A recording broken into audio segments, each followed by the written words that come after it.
Hey everyone, it's Garrison here, and welcome back to the channel.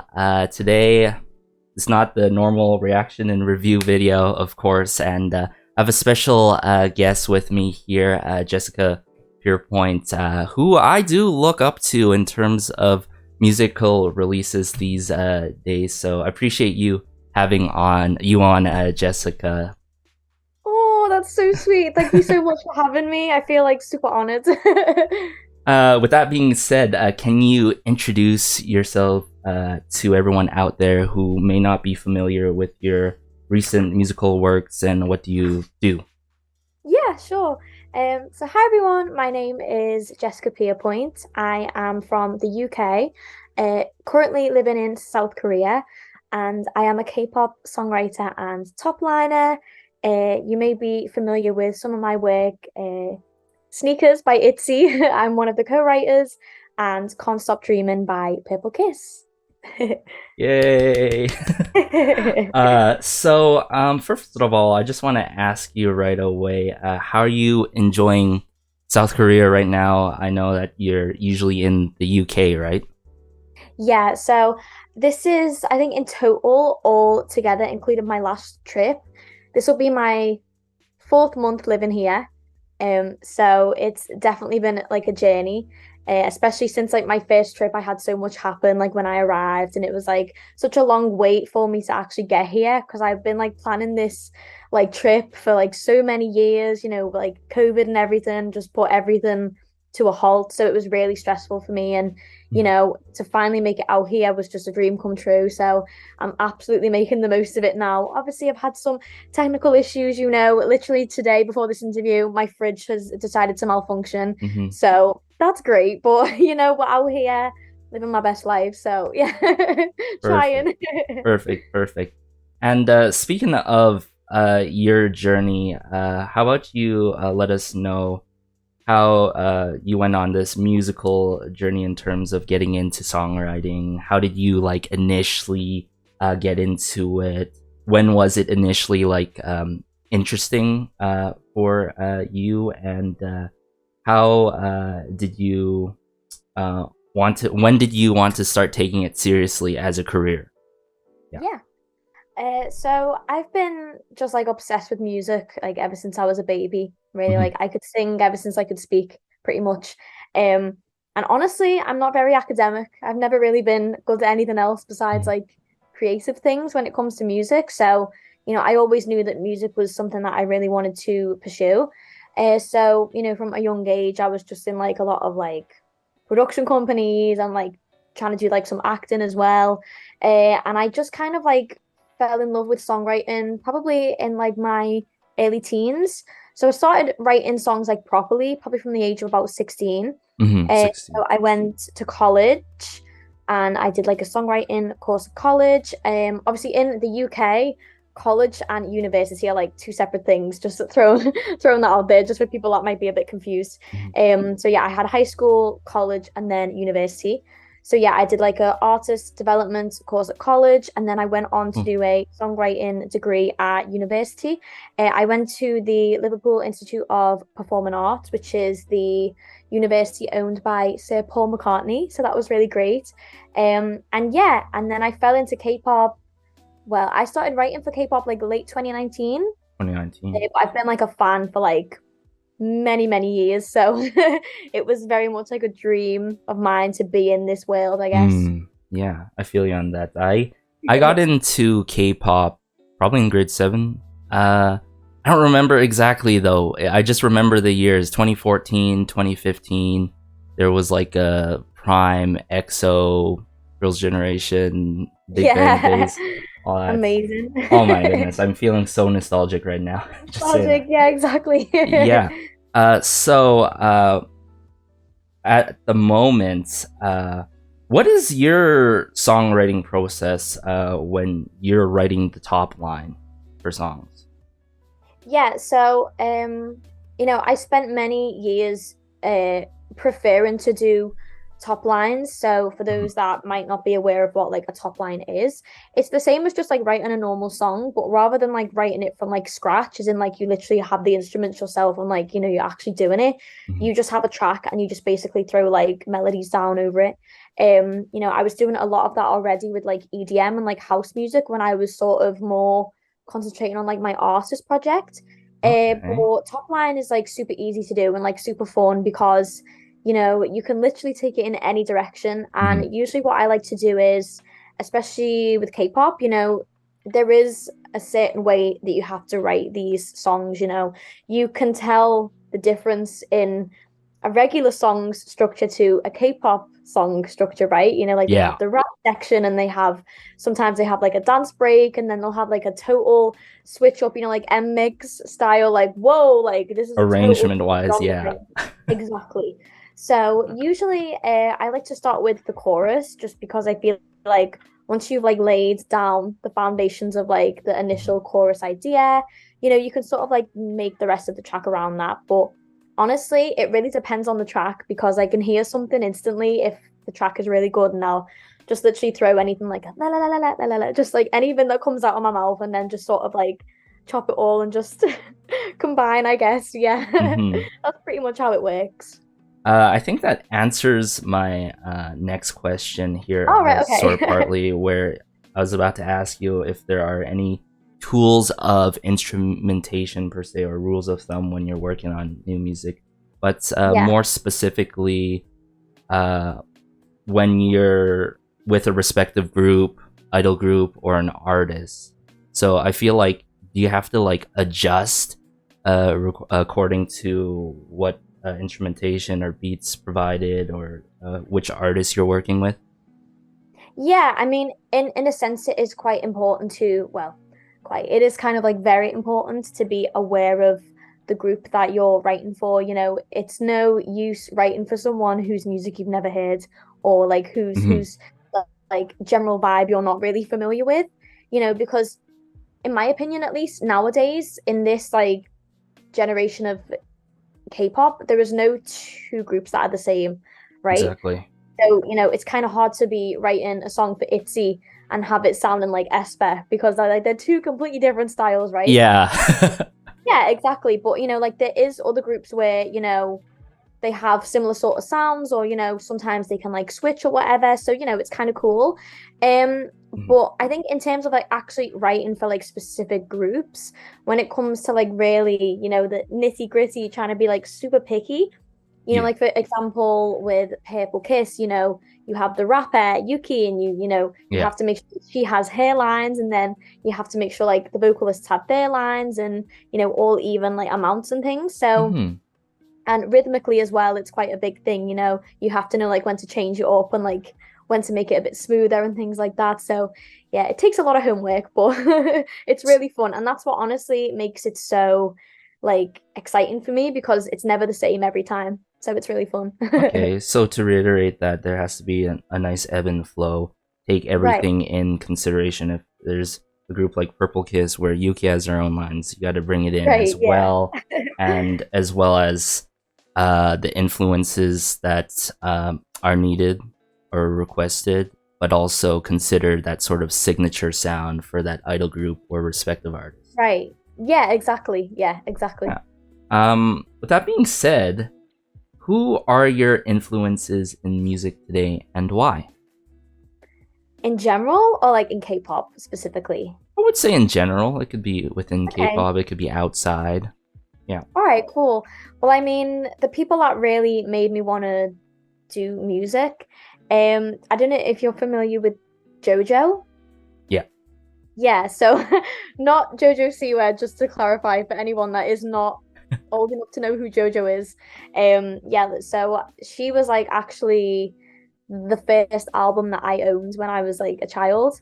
So I think I was like 6 years old when her first album come out, and she was like 13 when she put it out, right? Mhm. And I remember hearing this girl's voice thinking, wow, like I want to do this. So yeah, like she's very much like influenced my musical journey. Mm. I love Ariana Grande. Yeah, I love Tori Kelly. Like there's so many like, Tori huge, Kelly, yeah. like big girl power names, in like music. In K-pop, this is really cliche. Everyone's going to be like, "Oh, that's so like standard." But obviously BTS and Blackpink are the ones that, introduced me into this world a lot more. And they were kind of the ones that made me realize I don't want to do anything else now. Like this is what I want to do because I'd never heard anything like it in my life. So yeah. Oh, okay. So when did I can't remember if you answered this or already said this, but when did you exactly first get introduced into K-pop? Right. So, I mean, I always knew about Shiny. I was always kind of like an avid listener of Shiny, like every now and then, just like Yeah.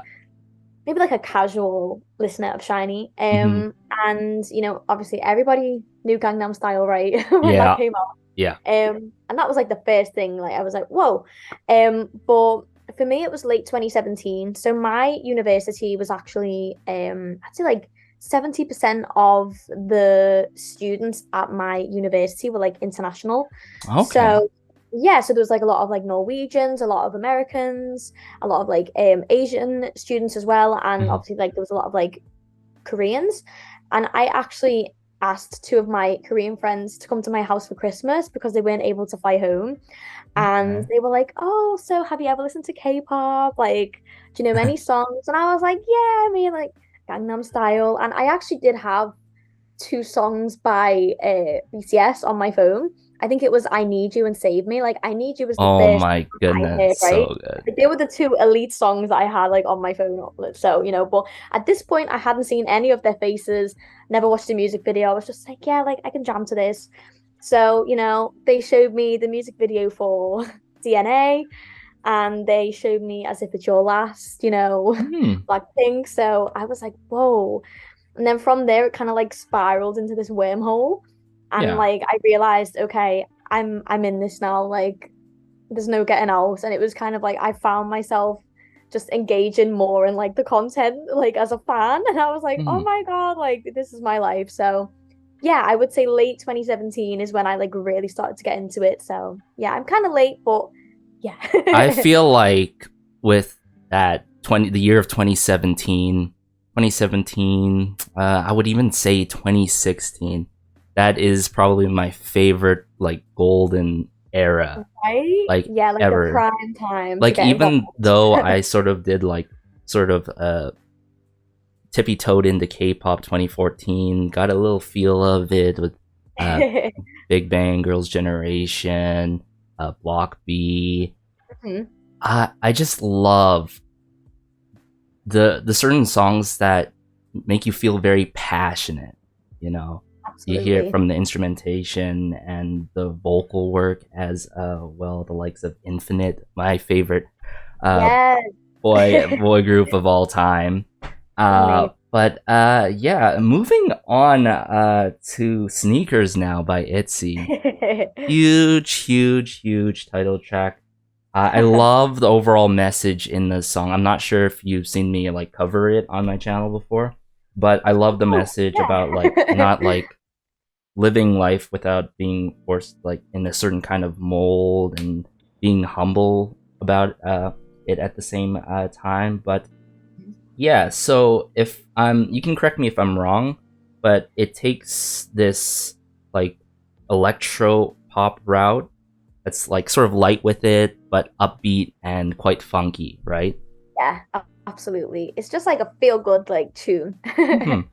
And I feel like with there's certain songs that really get to me these days that are sort of in the key.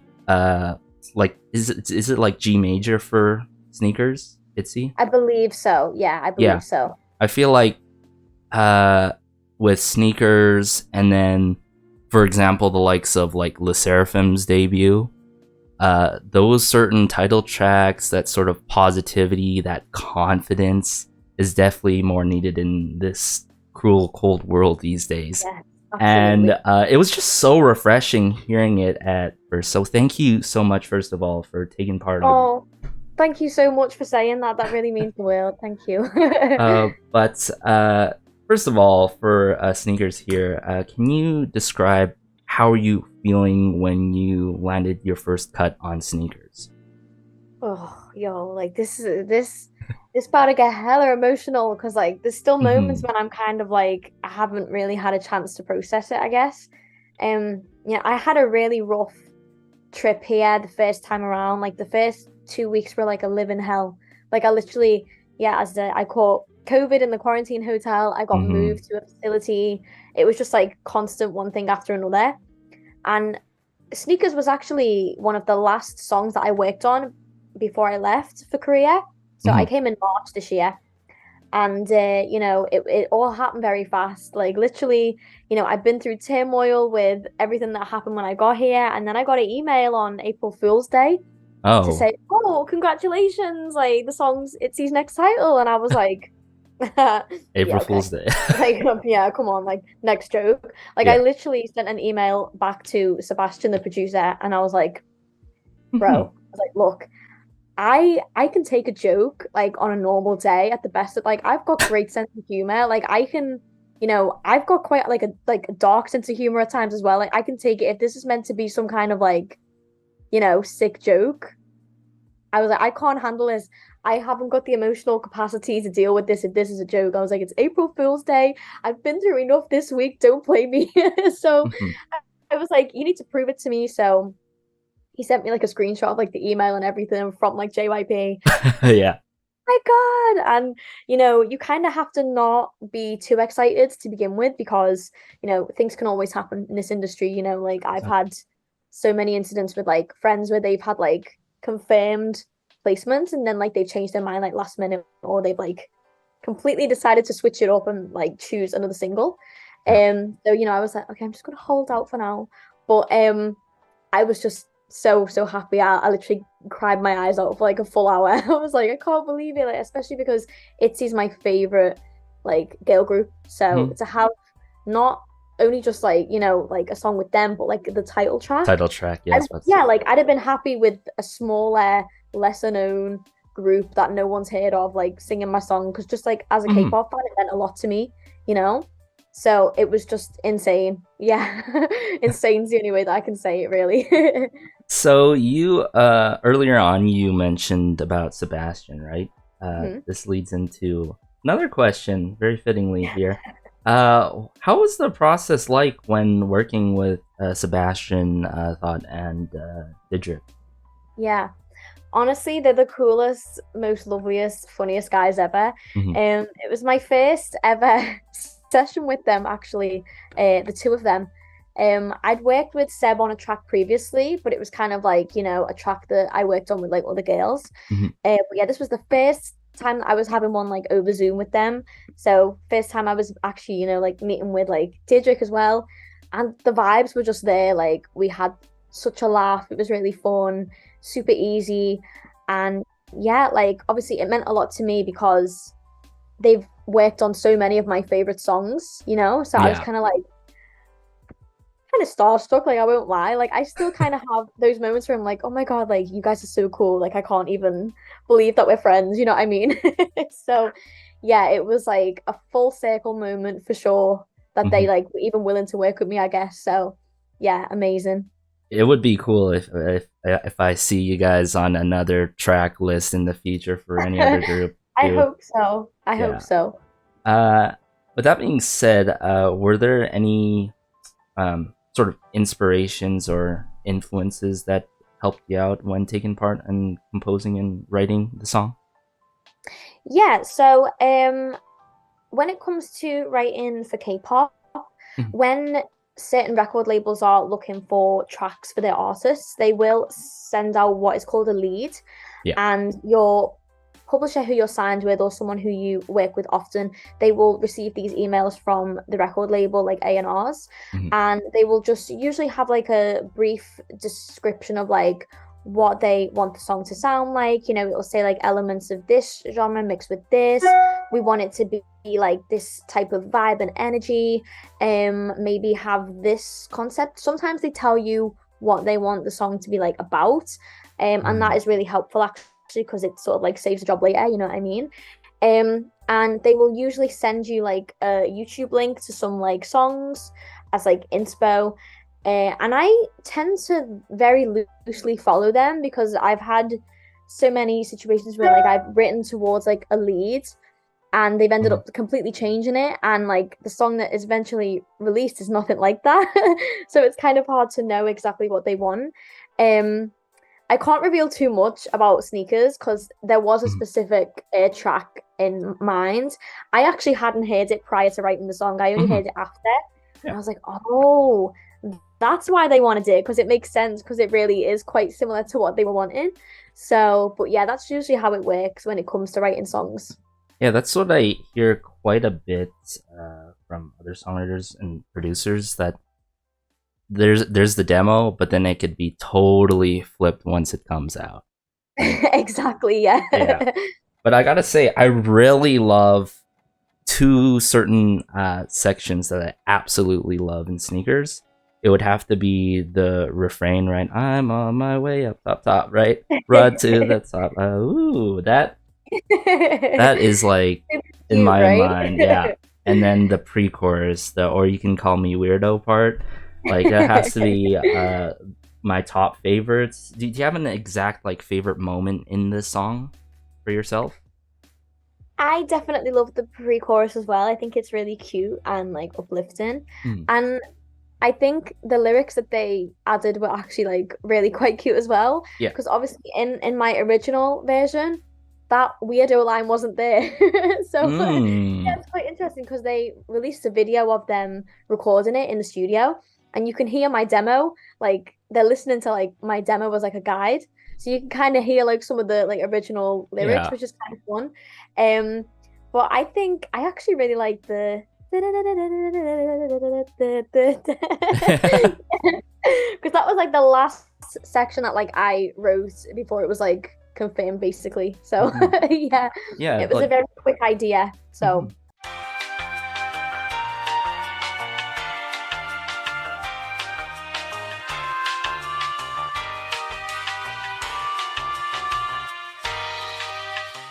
so the English version that's on the album, I actually didn't find out about that until like I was at JYP. Like they were like, "Oh yeah, like they've recorded it in English too," and I was like, "What? Really? Like that's so exciting! Like I'm gonna get two versions of the song." So obviously the lyrics in the English version aren't the same as our original Mhm. lyrics. They Yeah. do have some of our lyrics from our original version in it, but you know, just like the select few. Sophia Pay, I believe, is the lyricist on the English version, Mhm. and I think she did a great job actually of like conveying the message of the song, and you know, just made it like really fun and cutesy because it's kind of like low-key deep in a sense, because you know it's kind of like Mhm. I don't care what anyone thinks, like I just want to, you know, like be who I am because Exactly. you know, I dance to the beat of my own drum. So yeah, exactly. So you know they've made it like really fun and cute, and yeah. Yeah, I feel like with that English version, it really sticks to with the sort of right amount of syllables. Like after, for any respective song, hearing like the English version or the original version at first, I feel like sometimes it doesn't stick. Like there's too many syllables, right? Right, yeah. But yet the lyrics really work at the same time and are still sensical, which was cool. Yeah. Yeah. I think that's all I had for in regards to Sneakers. Such a beautiful song. Still got to say that. Uh, Thank you. but moving on to, I would say, a mind blowing song when I first heard it is "Can't Stop Dreamin" by Purple Kiss. Right? Uh, I love how it has this sort of mystical feel. Is that sort of the right word? And Definitely. earlier, when we started this interview, you were talking about EDM. So I see a lot of people talking about that EDM influence and sort of Yeah. getting that. Uh, did you implement some like EDM elements onto Can't Stop Dreaming, or how did it originally start with Boran? So basically, obviously that song was already on the like Mm, the fans like agenda in a sense, because like you yeah, know when they had the videos out for like pre-debut, exactly. each individual member had their own song, right? Hmm. And I wasn't actually aware of this at the time, but obviously the producer hit me up. The producer, Cosmic Sound, shout out, he's awesome. Yeah. He hit me up on Facebook, actually, of all the places. Wow. Hey, like I want to work with you. Like let's do a song together. And I was like, okay, yeah, sure, cool. Like I was familiar with his work with Mamamoo, and obviously, Purple Kiss. So I was like, yeah, absolutely. Like let's do it. I'm in Korea. Let's go. Um, and I actually asked Boran to come in and help me in the session, mainly because my Korean's a little bit rusty as well. So I was like, yeah, Hmm. she can help me to translate some stuff too. But like I work with her really, really well. And I was like, yeah, like please come in on this session with me, babe. I think you're gonna like love it. I think we're gonna do a great job on it.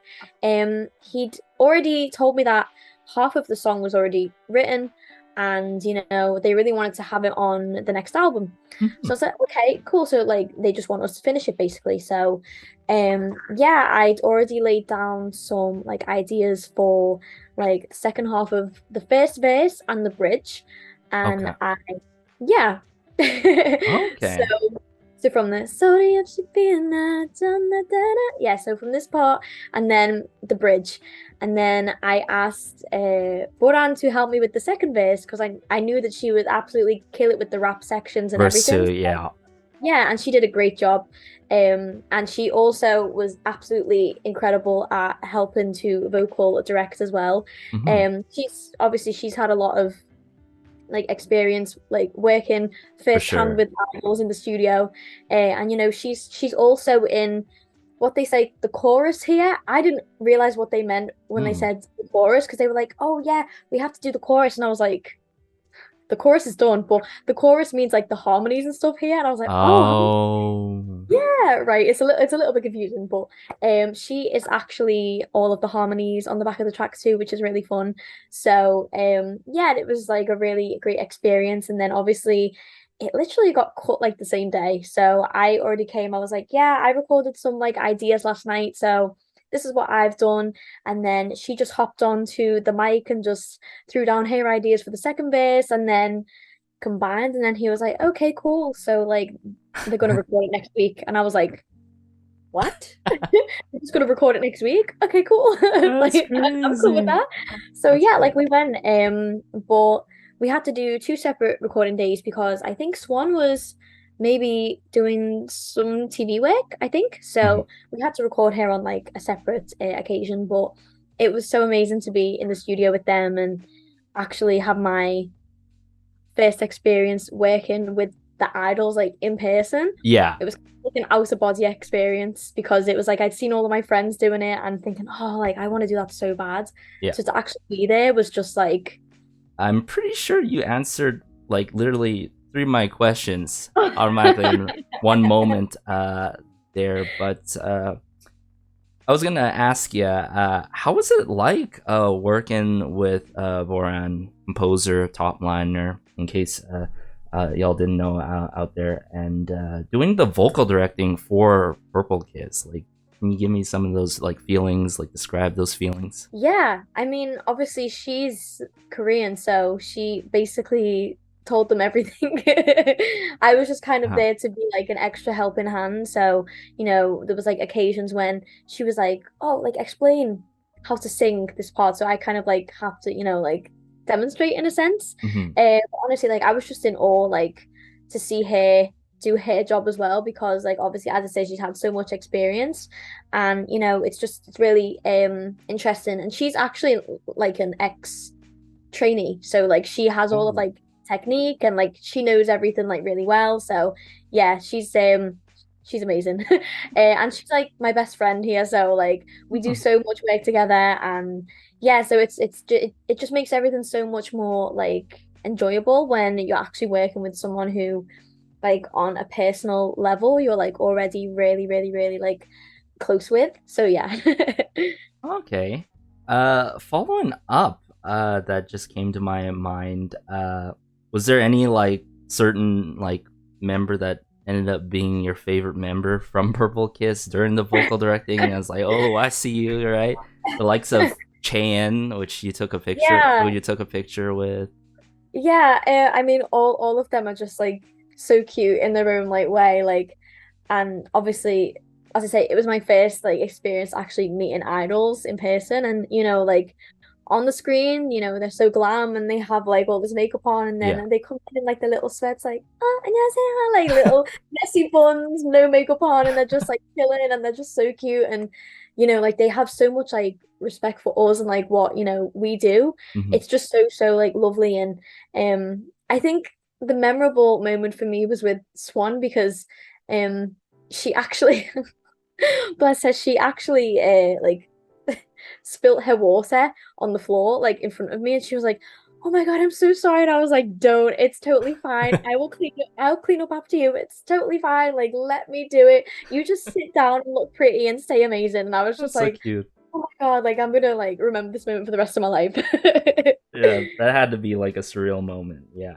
Yeah, yeah, they're all so lovely. Speaking of Boran, I'll probably like link her composer version. I'm pretty sure some people don't know about it, but she has her own YouTube channel, and she Yeah, has like a composer version on YouTube. So I'll link that she for does. Can't Stop Dreaming in the Yeah. comments section down below. What would be your favorite section or element in the song? For me, I would have to say the post chorus.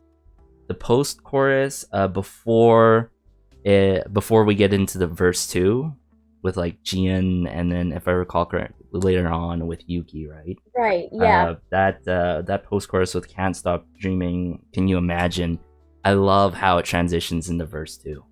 Yeah, it's so beautiful. Like honestly, we were, you mentioned about like the EDM elements and things. Hmm. That was what like really drew me to want to carry on working on the song because the way that the track is produced, it's so perfect for that like EDM like sort of like vibe. Yeah. It needs the top line flow so naturally, and I have to give all the credit to Cosmic Gale, who's the original writer of the like the very early version. Yeah. She did such an incredible job of actually making the song like what it is. We just basically helped to finish it. Like she did all of like the amazing like chorus parts and everything. So Hmm. yeah, I would definitely have to agree. I think the whole post chorus section, even just how like it flows melodically in and out with like the instrumental, it's just Yeah. oh, it gives me the chills. Yeah. It just at first I'm hearing it, it's like, oh, it's what is it like? I'm trying to think on top of my head, sort of like leaf like B flat minor in the key of it and how it Yeah, starts. So that's why I'm like saying like how it starts and how the vocal delivery is from the members. It's like it yeah, has this very magical yet mystical feeling, and then once the chorus hit, yeah. it overtakes you. It's powerful, right? Mystical is the perfect words I would describe in that song. Like I feel like a fairy floating in like a world of purple and unicorns and sparkles. Yeah. That's pretty much how to describe it in my eyes. Yeah, I think that's all for Can't Stop Dreaming, unless you have any sort of like timbits or some cool facts about the song for it. Probably just like the girls were just incredible on it. Like Hmm. they made the job so much easier because they're all just so incredibly talented. Yeah. Literally hardly any work had to be done in the sense of like us telling them how to do it because I mean like they're pros. They know what they're doing, right? So they Hmm. just really made it so incredible. Like I know a lot of people were saying, I think a lot of people were complaining about like the line distribution, right? Because they were like, oh, well, this was like Ire's song. Like, why does she have less lines? But Hmm. it's like I honestly think they all complemented each other so well with their own like, vocal like ability. Hmm. Especially Swan singing that really Yeah. high at the end. Yeah. I apologized, like, because I literally in the studio, I was like, oh my God, like, is this gonna be okay? Like, because even in the original, like, rough melody sketch that I did for the bridge, even I couldn't sing it. And I was like, why did I make this melody so high? Hmm. But she absolutely killed it. And yeah, they just all took direction like amazingly. So yeah, Yeah. it Yeah. is. I feel like just to put it out there in the world for everyone on YouTube, it's like it's not always on you guys when it comes to distribution, right? And Right, exactly. Yeah. exactly. So that's something to keep in mind, and I always say it on the channel. Even though like one member has like a little bit of minds, as long as it's impactful, right, and Right, yeah. memorable, it adds to the song and makes the overall song special in its own way, right? And like Yuki as well, like, there's only a rap section, like Yuki's only doing that rap, right, in the whole song, but she absolutely killed that bass. Like Man, she killed it, so she she got always it kills wrong. it, right? With I just Exactly. love her approach, how she jumps onto the beat and then just delivers her kind of flow. Yeah. I've heard it across several other different Purple Kiss songs. It's never the same, right? Yeah, And exactly. yeah, She's just hearing her incredible. own color is incredible. But moving on to uh, experimentation, more in general. hmm What is your view on K-pop music today? Like where it's headed, and do you like its current course right now? For it with influences or certain trends per se. Absolutely. I mean, I think every record label here is definitely in their own lane in a Mm-hmm. sense. Like every record label has their own like distinct sound. Like you can always tell an SM song in comparison to like a JYP song. So, I definitely think that some of them are taking a lot more Western influences, whereas a lot of them are Exactly. still keeping it like very much like K-pop. You know what I mean? Mm-hmm. So it's kind of nice to get like a mixture of everything from everyone.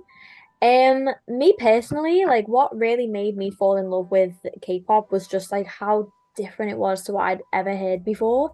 Like, as I say, from like the structure, like how it's actually like laid out, and then just like the production sounds and just like how everything actually is. And like I remember when I was concentrating on my own artistry for a while, every session that I would be in, and I'd be working with like a producer on my artist project, they'd be like, okay, so what's the vibes? Like, what you feeling today? Like, what song do you want to write? And I'd just literally send them like a bunch of K-pop, and they'd be like, how do we do this? And I'm like, no, you got to listen, you got to understand. So, yeah, Hmm. like it influenced my own sound a lot as an artist, and I really wanted to have that in my own like songs, right? So, I think it's always great when the record labels are keeping up with like what's trendy, whether it's with like the concepts or visuals. Like they're definitely on the ball, like they're always like 5 steps ahead, right? So, Yeah. and that's something you don't ever see in like the western side of the world. And like they're not afraid to be a little bit more like experimental either. Yeah. And I Yeah. think groups like nmix are really going to be like the new frontier for that, in a sense. Like they're not afraid to like try something else, and I think that's going to be honestly the future like of K-pop. So I'm really excited to see where the genre as a whole is going to go in a few Hmm. years time. Same here as well, I could resonate with you in terms of the risk taking, and Right, yeah. when it comes to experimentation, I feel like people need to keep in mind, it's like when it comes to experimentation, maybe you're not so familiar with it, right? And I feel like experimentation is only gonna keep pushing these certain boundaries and certain like restrictions, and like hear new things like, Yeah. oh, I haven't heard this before. And Yeah. that I feel like that will the route that K-pop's taking right now will slowly but surely make things or certain releases in the atmosphere of K-pop sound less like uh oversaturated. Yeah. It Yeah. makes it more authentic, I guess, as well, because it's like they're always trying out something new. Hmm. And then it will never be like tiring or like boring, I guess. So it's fun all the time. Yeah, I'm like you said, the likes of Nmix, how I'm feeling it, the likes of Billy as well, Yeah, out absolutely. out there, and yeah, partly from that because I hear from other songwriters sometimes they just want the original influences from them and producers in the demo song to carry out full throughly, right? Right. Yeah. So that's gonna take some time, but I really hope that changes and not all demo songs get flipped on its head, right? Yes, fingers crossed. So I feel like that it's very important with that experimentation. I think a good example I've written down here is some couple examples, because from coming from the Western scene and all and around the world, globalization, whatnot. Yeah. Back in the day when Run Devil Run came out from Girls' Generation, I'm sure some people didn't know, Kesha did the demo for that song, right? Kesha, Bruno Mars, and Stereotype did the demo for Taemin's Press Your Number, right? Yes, All those big my hits. favorite songs, might I add. Yeah.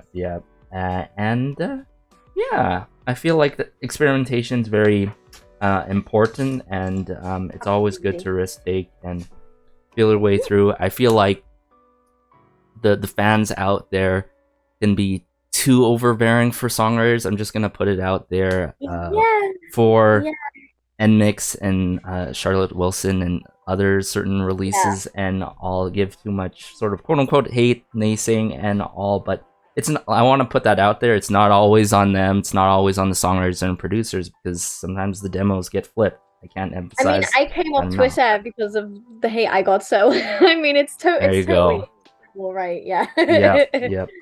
Yeah. And then I guess from that, nearing the end of this interview here, nearing the end of this interview, but now we're nearing the end of 2022. Yeah. Do you crazy, have? Right? Yeah, crazy, so crazy. Do you happen to have some top favorite songs of this year that are written by someone else or even yourself? Yo, you put me on the spot. I feel like it's still 2020, like, because we had 2 years of our life taken from us. So I'm probably going to mention songs that came out ages ago, and I'm like, what? They came out ages ago? Like, that came out yesterday. What do you mean? I think for this year, the one that really stood out to me the most, that like at least is on my playlist like all the time, is definitely Ginga Mingayo by Billy. That was one of my top songs this year, 100%. Also, oh man, wait, let me pull up my Spotify real quick, because I need to like do this properly. I love Ginga Mingayo as well. It has that sort of nursery rhyme scheme, yet it still dips into their kind of style where they're experimenting just a bit from their debut, and they're still experimenting. I feel like the titling of their tracks and their B-sides, right? Everything that I've heard. Yeah, absolutely. And like the rap flows are so cool as well. Like the rap flows are just like top tier. So cool. That would be incredible if I ever end up seeing you on one of their track listings, though. That'd be crazy. I love that. Honestly, it's like one of my dreams. Like, obviously, I have a list of people that I definitely want to work with and like work for. But Billy are like up there 100%. I think actually it was that song that like really made me want to work for them, because like I knew that I could like fit their vibe at least energetically. I'm just pulling up my playlist right now. Let me see. Oh my god, I have so many. Yeah, with Billy, they come from Mystic Story, if I recall correctly, and with that label, it just seems like with their artists and idols, their musicality is like, it's different. They're hitting different, like the likes of their boy band Lucy, and they have like a violinist in that group. Yeah, exactly. Like there's so many different elements now, like in the genre as a whole. But I can throw out some of my favorites in the meantime. Yeah, absolutely. Yeah, I would say ITZY, hands down, with Gorilla. Yes. That whole album, actually. My favorite one is Cyberpunk. I'm actually going to see them live on Saturday, so I'm really excited about that. Let's go. I would say Stacy with Run to You. That entire album is going to be on my top 22 of 2022. Hell yeah. A little bit more of a niche one, and it's a B-side, is Kang Daniel's Parade. That song is very uplifting, and it's super meaningful, just living our own lives and having our own kind of parade, no matter how hard it gets. So I got a lot from that song emotionally. Like I think it even teared me up if I recall correctly when I was covering it. Recent one, Anti-Fragile with Le Seraphim. And then another one out of the ballpark is definitely DPR Ian Ballroom Extravaganza. I saw DPR in live. I saw the whole crew live, and I went crazy. You have immaculate taste, honestly. Like, you pick like the best songs. I think another one that I've just remembered is definitely "Good Boy Gone Bad" by Tomorrow by Together. That song is like definitely up there for me. Yeah. I absolutely love it. I jam to it all the time on the subway. And also like even like Nion's like solo project, not necessarily pop. As much as I do love that song, it's actually No Problem is the one that like really stuck out for me. I'll Like, have to hear out that song. Really? Yeah, I still have yet. There's so many K-pop releases that I sort of want to cover, but then it's like, maybe I should just listen on my own time and just not make a whole video about it, right? It's like, so hard to keep up. Enjoy it. Yeah, just enjoy it. Yeah. Any other favorites that you have? Well, like I said, I really love like AC's album, like Cyberpunk for me. As much as I love Gorilla, I definitely think Cyberpunk was the one that was like, whoa. Also Hayo, Deep. You know, mainly because I absolutely love Ashiniko. Like, Ashiniko is someone who I like seriously, like, as an artist, at least I've always like admired her so much because she's just so freaking crazy. And again, like, she's like another artist that is like not afraid to completely take it out of the ballpark, right? And you know, when I saw that she was like a writer on it and also like a co-producer, I was like, oh my god, this makes so much sense. Like, this is why I love this song so much. And you know, like, she's also worked on a lot of like my other favorite K-pop songs too. So it's quite interesting. Like, Frost TXT is like one of my favorites too, and she worked on that. So yeah, really, really cool. But other than that, thank you so much for your time today.